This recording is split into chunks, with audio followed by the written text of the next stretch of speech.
지금 우리는 2022년이라고 하는 새로운 바다로의 출항을 앞둔 배와 같고 준비하는 어부들과 같습니다. 바다로 나아가는 배는 반드시 출항에 앞서 철저한 점검과 준비가 필수입니다. 어부들은 그 일을 할 때 장난으로 설렁설렁 대충 하지 않습니다. 비장함과 경건한 마음으로 꼼꼼히 준비합니다. 배에 균열이 간 곳은 없는지, 돛은 찢어지거나 부러진 것은 없는지, 돛을 펼치면 곧게 잘 서서 마음대로 잘 방향이 조정되는지, 그리고 필요한 어망도 손질합니다. 항해하는 동안 먹고 마실 물과 양식도 챙깁니다. 이런 점검과 준비가 없이는 오히려 큰 낭패를 볼 수 있는 것이 항해이기 때문에 그렇습니다. 그런데 또한 점검과 준비, 열심히 사람이 노력하는 것만 가지고도 다 되는 것은 아닌 것 같습니다. 어떤 이들은 출항을 앞두고 소위 뱃고사를 지내곤 합니다. 즉 출항을 앞두고 제사 지내는 거죠. 왜요? 풍랑을 만나지 말게 해달라고, 안전히 무사귀환할 수 있게 해달라고 만선을 빌며 바라며 그렇게 고사, 제사를 지내는 사람들도 있습니다. 그 말은 하나님을 알지는 못하는 사람들일지라도 모든 항해라는 것이 사람의 뜻과 노력과 준비만으로는 또한 완전히 안전할 수 없다는 사실을 그들도 알고 있다는 이야기입니다. 우리는 어떨까요? 우리는 우리 인생의 항해, 올 한 해의 항해를 어떻게 점검하고 준비해야 할까요? 시편 107편의 말씀에 이런 말씀이 있습니다. 배들을 바다에 띄우며 큰 물에서 일을 하는 자는 여호와께서 행하신 일들과 그의 기이한 일들을 깊은 바다에서 보나니 여호와께서 명령하신 즉 광풍이 일어나 바다 물결을 일으키는도다. 아멘. 여러분, 배들은 분명 바다에 띄워져야 합니다. 어부들도, 배로 무역을 하는 상인들도 그 일이 되려면, 무엇을 얻으려면 그 큰 물로 나가야 됩니다. 그런데 그 길에는 분명 예상치 못한 폭풍우가 있을 때도 있습니다. 사람이 계획한 대로만 되지가 않습니다. 그래서 성경에 107편에 이제 25절 그 다음에 이어지는 말씀을 보면 큰 풍랑이 일고 광풍이 일면 사람들이, 그 배를 타는 사람들이 이리저리 구르며 취한 자같이 비틀거리게 된다. 정신이 없어진다는 겁니다. 또 어떤 표현을 쓰고 있냐면 사람들은 지각이 혼돈 속에 빠지는도다. 이 말 좀 쉽게 풀어 말하자면 어리나간다는 겁니다. 넋이 빠진다는 것입니다. 인생의 항해 속에서 풍랑을 만나고 아무리 내가 철저히 준비할지라도 갑작스러운 광풍을 만나 배가 흔들리면 정신없이 지나게 되는 때가 분명히 있을 것이라는 말입니다. 여러분, 인생의 항해가 그렇습니다. 출항 전에 철저히 준비도 필요하지만 생각지 못한 인생의 폭풍도 있을 것을 우리는 각오하고 지금을 시작해야 됩니다. 그러나 시편 107편에는 더 놀라운 고백이 있는데 그것은 모든 이 광풍과 바다 물결마저도 다 여호와 하나님의 손안에 있다는 고백입니다. 그래서 시인은 다음 이렇게 이어 노래합니다. 이에 그들이 그들의 고통 때문에 여호와께 부르짖음에 내가 그들의 고통에서 그들을 인도하여 내시고 광풍을 고요하게 하사 물결도 잔잔하게 하시는도다. 우리 30절은 같이 읽겠습니다. 시작.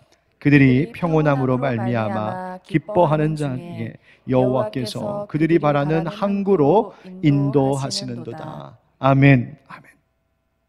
광풍이 하나님의 손안에 있답니다. 성경은 하나님을 믿는 자들이 이 광풍도, 인생의 이 어려움과 고난도 하나님의 허락하심 속에 있다고 믿습니다. 그래서 그 고통을 만날 때에 그냥 고통을 당했다고 괴로워만 하는 것이 아니라 그 고통 때문에 여호와께 부르짖는 놀라운 일이 일어나는 것입니다. 즉 우리에게 허락하시는 하나님께서 주시는 고통은, 하나님이 때로는 허용하시는 그 고통은 나를 괴롭히고 나를 죽이시려는 것이 아니라 나로 하여금 하나님께 부르짖으라고, 나로 하여금 하나님 의지하는 인생의 항해를 계속하라고 하나님이 우리를 부르시는 하나님의 손길임을 잊지 않기를 축복합니다. 여러분, 하나님을 믿는 자들의 실력이 바로 여기에서 나타나는 겁니다. 고통이 있기는 하지만 그 고통 속에서 누구를 찾고 누구를 부르느냐가 바로 그 항해의 마지막을 결정짓는 것입니다. 사랑하는 성도 여러분, 우리 2022년 이 희망찬 항해를 힘차게 출발하시되 하나님께 내 인생의 항해, 이 배의 키를 하나님께 맡길 수 있기를 축복합니다. 동시에 우리는, 또 우리 교회는 각자가 그 출항에 앞서 철저히 영적으로 점검하고 준비해야 합니다. 하나님은 우리가 하나님께서 펼치실 그 은혜의 바다에서 하나님의 이끄심을 잘 받을 수 있도록, 그런 항해를 할 수 있도록 준비하기를 원하십니다. 거센 풍랑을 만날 때가 있을 겁니다. 캄캄한 밤에 쉬지도 못하고 항해를 멈출 수 없이 계속해야 하는 힘든 싸움도 있을 겁니다. 그러나 여러분, 광풍을 허락하신 분도 하나님이시요, 그것을 고요하게 하시고 잔잔하게 하실 수 있는 분도 하나님을, 이심을 잊지 마시고 하나님께 그 키를 맡기십시오. 하나님과 함께하는 우리라면 반드시 바라는 항구, 그 소망의 항구로 이르게 하실 줄 믿습니다. 여기 출항을 앞둔 배 한 척을 소개하겠습니다. 이 배는 이제 유대 땅을 넘어 이방의 땅을 향하여 항해할 것을 준비하고 있는 한 척의 배입니다. 그 배는 바로 다름 아닌 초대교회라는 배입니다. 사도행전 9장에 나오는 이 초대교회의 모습은 이제 예수 그리스도의 복음을 전하는 이 일을 예루살렘에서만이 아니라 유대 땅에서만이 아니라 또 사마리아만이 아니라 이제 더 나아가서 이방인의 땅에까지 이르러 주의 복음을 전해야 될 사명을 가진 그런 배와 같았습니다.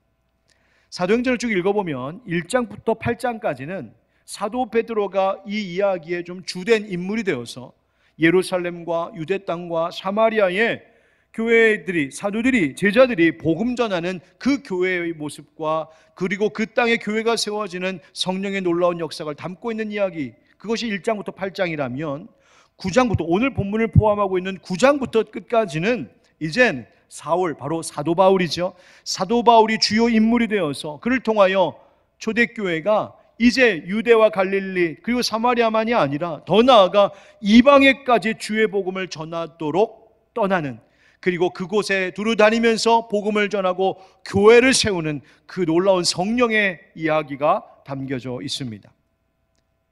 그런데 하나님께서는 그렇게 이제 8장을 마치고 9장부터의 새로운 출항을 앞둔 초대교회를 위하여서 오늘 말씀해 보니까 평안의 때를 주셨다고 말씀하십니다. 준비할 시간을 주셨던 것이죠. 사실 스데반의 순교 이후에 예루살렘 교회는 큰 위기를 겪고 있었습니다.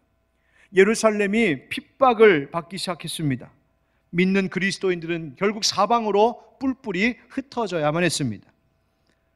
또 9장에 보면, 오늘 본문이 있는 9장 그 앞부분에 보면 다메섹 도상에서 부활하신 예수님을 만난 그 사울이 등장하는 것 같았는데, 이제 이 사울이 뭔가를 좀 하겠구나 싶었는데 정작 성경을 읽다 보면 오히려 그렇지가 않습니다.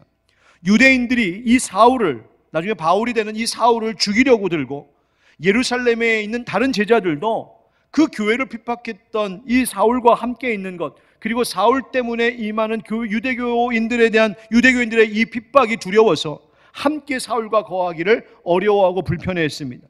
결국 사울은 제자들의 도움을 받아 예루살렘을 떠나게 되고 사울의 고향인 다소로 피신하여서 그렇게 피해 있는 세월을 살아가게 됩니다. 이런저런 이유로 교회는 왠지 지금 멈춘 것 같고 불안과 위기 가운데 있는 것 같습니다. 그런데 놀랍게도 그런 교회에 닥친 위기에도 불구하고 주님께서는 초대교회 안에 오늘 성경에 보니까 평안과 성장, 평안과 부흥을 주셨다고 말합니다. 하나님께서 새로운 출항을 위하여 초대교회를 준비하는 시간이었습니다. 오늘 본문 말씀 우리 한 번 더 다시 읽어보실까요? 31절 시작.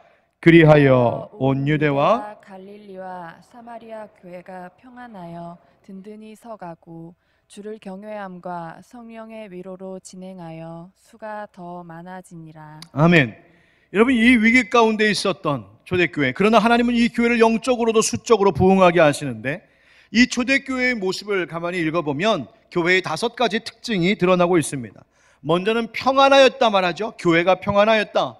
외부로부터 공격을 받지 않았다는 말이에요.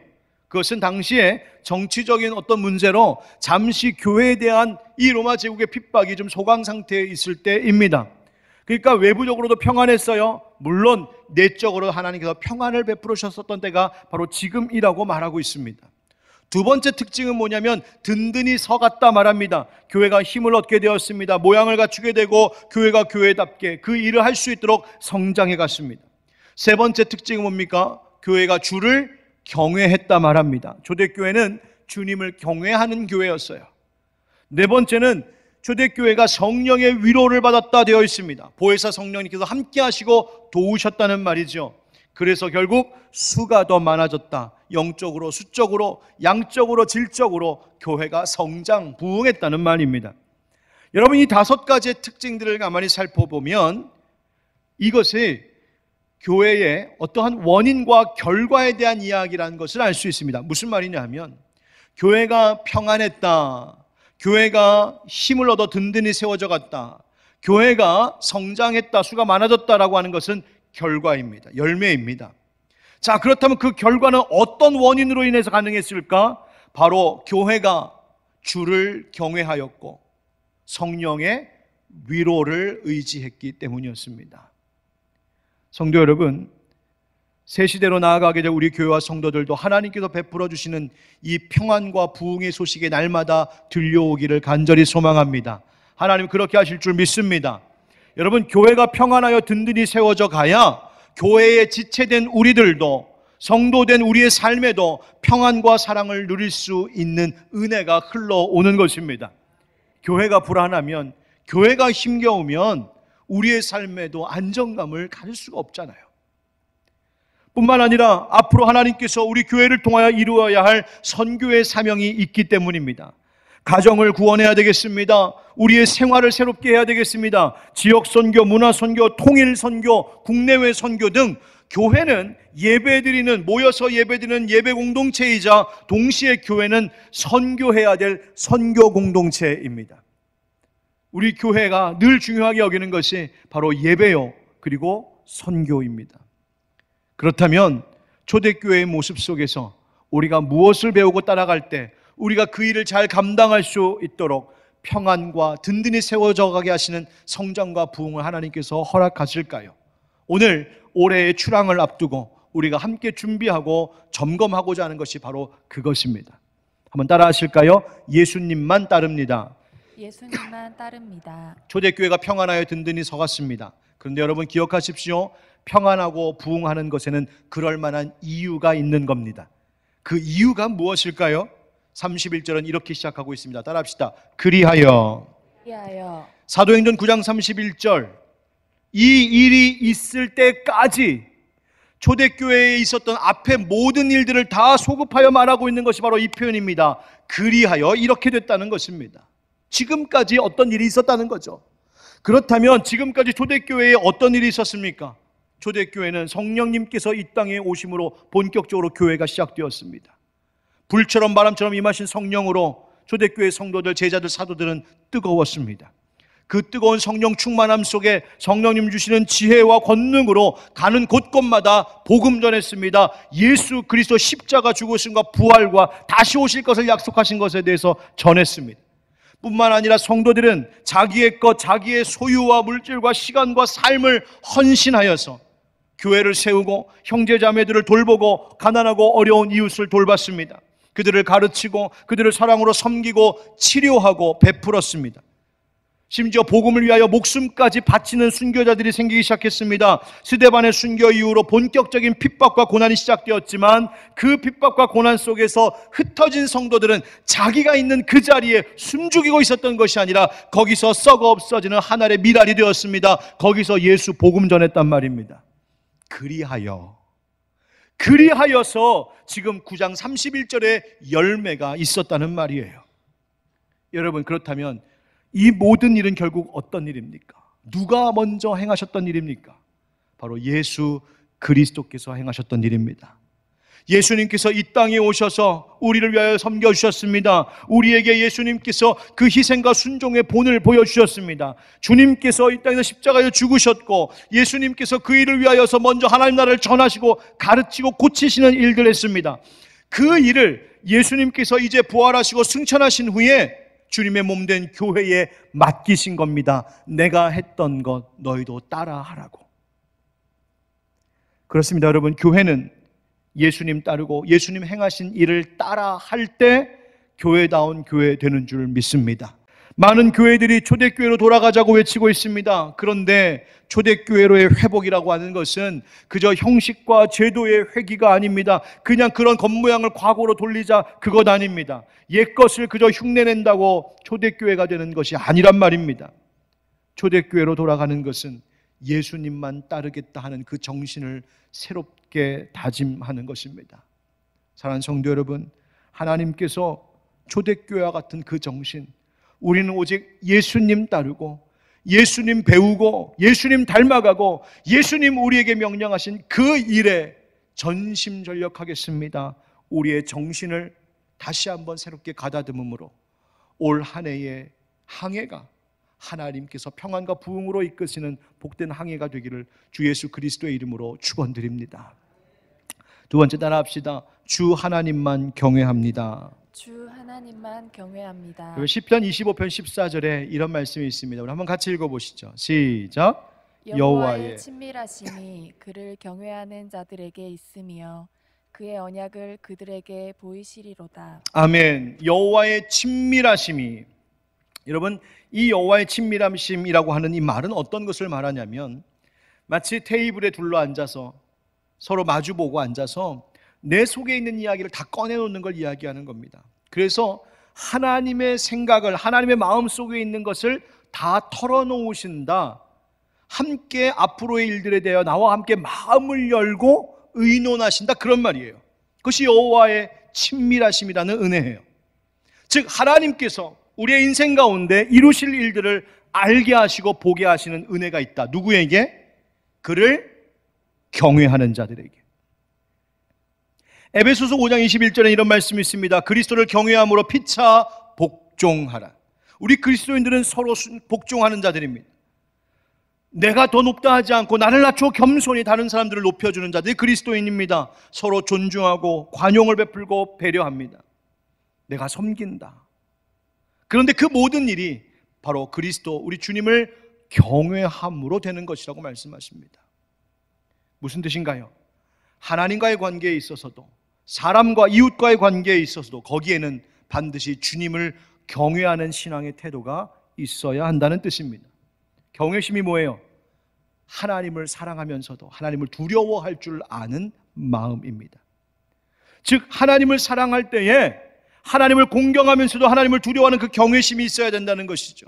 하나님 사랑, 이웃 사랑이라고 하시지 않았습니까? 그렇다면 이웃 사랑에 있어서도 내가 다른 사람들을 사랑하고 섬기는 이 일도 그냥 의무로 세상적인 윤리적인 책임감 때문에 하는 것만이 아니라 하나님을 두려워하는 마음, 내가 무엇을 하는지 다 보고 계시고 내가 하는 모든 것들을 기억하고 계시고 감찰하시는 하나님 앞에서 내가 살아가고 있다라고 하는 그 하나님을 두려워하는 경외심 때문에 하나님을 더욱 사랑하고 이웃을 사랑하는 것이 우리의 신앙생활의 기본기라는 것입니다. 31절 오늘 본문 말씀에 보니까 교회가 평안하고 성장하는데 거기에는 성도들의 주를 경외함이 있었다고 말하고 있습니다.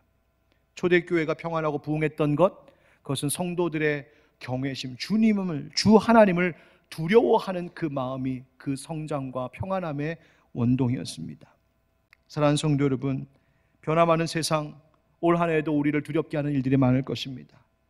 사람과 현실이 우리를 두렵게 할 수 있습니다. 그러나 여러분, 예수님만 따르는 성도들은 주 하나님만 두려워할 뿐 세상을 난 두려워하지 않겠습니다 하는 자들이 주의 힘 있는 백성들인 줄 믿습니다. 경외라고 하는 것은 내가 하나님만 두려워하겠다는 말임과 동시에 하나님 외에 나는 두려워하지 않습니다라고 하는 믿음의 결단이기도 합니다. 요한복음 14장 1절 예수님 말씀하시죠. 너희는 마음에 근심하지 말라. 하나님을 믿으니 또 나를 믿으라.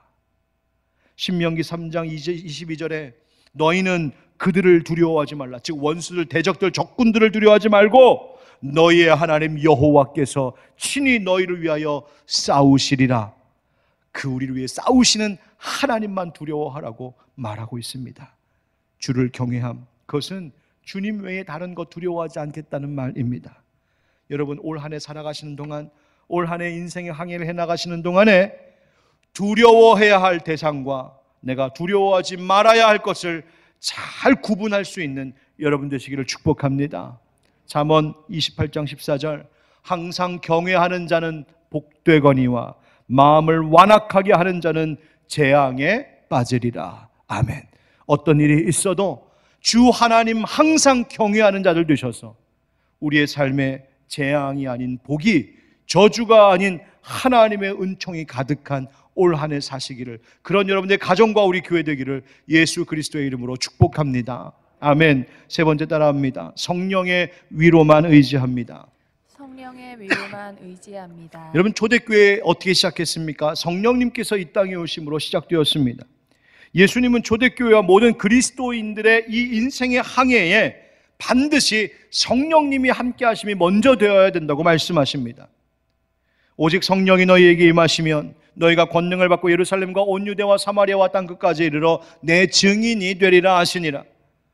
예수님께서 명령하신 이 사명, 곳곳마다 가서 주의 복음 전해야 되는 이 초대교회를 향한 이 사명을 감당하는 그 항해에 앞서 그 영적 점검과 준비에 있어서 가장 중요한 것은 다름이 아닌 성령님이 오실 것을 기다리는 것, 성령으로 충만케 되는 것이라고 예수님 분명히 우리에게 말씀하셨습니다. 그렇습니다. 여러분, 초대교회의 평안과 부흥은 성령의 도우시는 위로가 함께 있었기 때문입니다. 31절 끝에 성령의 위로로 진행하여 수가 더 많아지니라. 아멘. 여러분, 많은 자들이 수고도 했습니다. 헌신도 했습니다. 사도들의 열심이 있었습니다. 그러나 이 모든 것보다 더 절대적인 것은 바로 초대교회 위에 성령의 위로하심, 곧 성령의 도우심이 있었기 때문입니다.